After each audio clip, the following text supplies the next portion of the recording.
ప్రభునామునకు ఘనత కలుగునుగాక. ప్రసంగి గ్రంథము 4వ అధ్యాయం 9వ వాక్యం మనం గమనిస్తున్నాం. ఇద్దరి కష్టము చేత ఉభయులకు మంచి ఫలము కలుగును, కనుక ఒంటివాడై ఉండకుండా కంటే ఇద్దరు కూడి ఉండుట మేలు. ఇక్కడ ప్రసంగి రాసినటువంటి గ్రంథంలో మనం ఇక్కడ చూస్తున్నాం.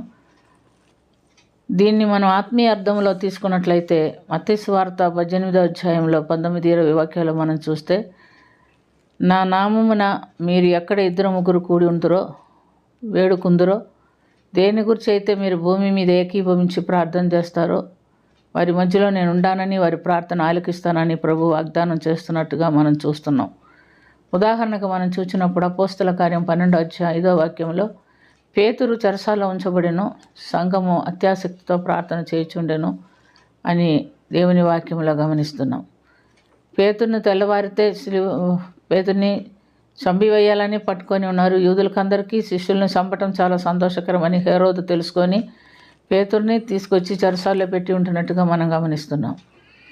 మరి అలాంటి పెట్టిన సందర్భంలో సంఘం అయితే పేతురు కొరకు ఎంతో అత్యాసక్తితో కూడి ప్రార్థన చేస్తున్నట్టుగా మనం చూస్తున్నాం. ఏకీభవించి ప్రార్థన చేస్తున్నారు.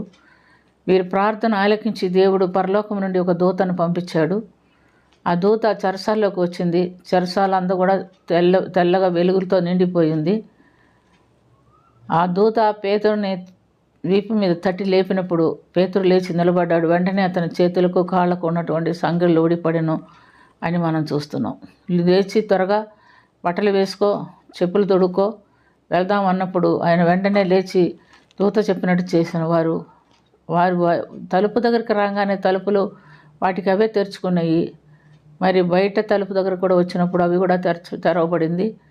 దూత పేతురుని తీసుకొని ప్రక్క వీధి వరకు తీసుకొచ్చి వెళ్ళిపోయాడు. అక్కడ ప్రక్క వీధిలో మార్కు అని మారు పేరు గల యోహాన్ ఇంట్లో, యోహాన్ తల్లి అయినటువంటి మరి ఇంటిలో వాడు అనేకులు కూడి పేతురు విడుదల కొరకు ప్రార్థన చేస్తున్నారు. వారు ప్రార్థన చేసేటటువంటి ప్రార్థనకి ఫలితంగా పరలోకం నుండి దూత దిగి వచ్చి పేతురుని విడిపించినట్లుగా మనం చూస్తున్నాం. అక్కడ పేతురు తప్పించబడి అక్కడి నుంచి వాళ్ళు పంపివేసినట్టుగా గమనిస్తున్నాం. ప్రియమైనటువంటి దేవులారా, మనకు కూడా మన కుటుంబాల్లో అనేక రకాలైన బంధకాలతో ఉన్నవారు ఉన్నారు. త్రాగుడు అనే వ్యసనము, వ్యభిచారం అనే వ్యసనము, రకరకాలైనటువంటి బంధకాల్లో కట్టబడి విడుదల లేని స్థితిలో ఉన్నటువంటి వారు ఉన్నారు. వీడికి విడుదల కలుగుతుందా అని మనకు అనుమానం వస్తుంది. ఎందుకంటే వాళ్ళు మందు పెట్టారు, వీళ్ళు చేతపళ్ళు చేయించారు, అక్కడ చిక్కుపడ్డాడు, ఇక్కడ చిక్కుకొని పోయి ఉన్నాడు, బయటికి రాలేని స్థితిలో ఉన్నాడు, మమ్మల్ని మర్చిపోయాడు, మమ్మల్ని పట్టించుకోవటం లేదు, మాకేం సహాయం చేయట్లేదని బాబోయే వాళ్ళు ఎంతోమంది ఉన్నారు. ఇలాంటి సందర్భంలో ప్రియమైనటువంటి దేవులారా, ఈ వాక్యాలు మనం గమనించుకొని ఏకీభవించి ఆ బంధకమును బట్టి దేవుని సన్నిధిలో మొరబెట్టినట్లయితే నిశ్చయంగా దేవుడు ఏం చేస్తాడు? విడుదలేస్తాడు. మామూలు ప్రార్థనలు చాలు అనుకున్నప్పుడు మన సహవాసాల్లో మనం విజ్ఞాపన ప్రార్థనలు చేసుకుంటున్నాం. అలాంటి విజ్ఞాపనలు ప్రార్థన చేసినప్పుడు ఆశ్చర్యకరమైనటువంటి విడుదలలు మేము ఎన్నో చూచి ఉన్నాం.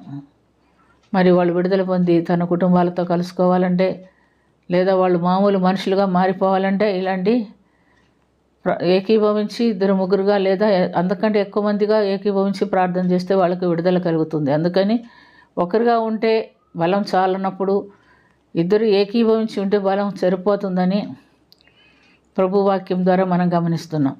మరి దేవుడైన యెహోవా ఆదామును సృజించాడు, ఒంటరిగానే ఉన్నాడు. కానీ నరుడు ఒంటరిగా ఉండటం మంచిది కాదని అవ్వను సృజించాడు. వాళ్ళిద్దరు చాలవని వాళ్ళకి సంతానాన్ని ఇచ్చాడు.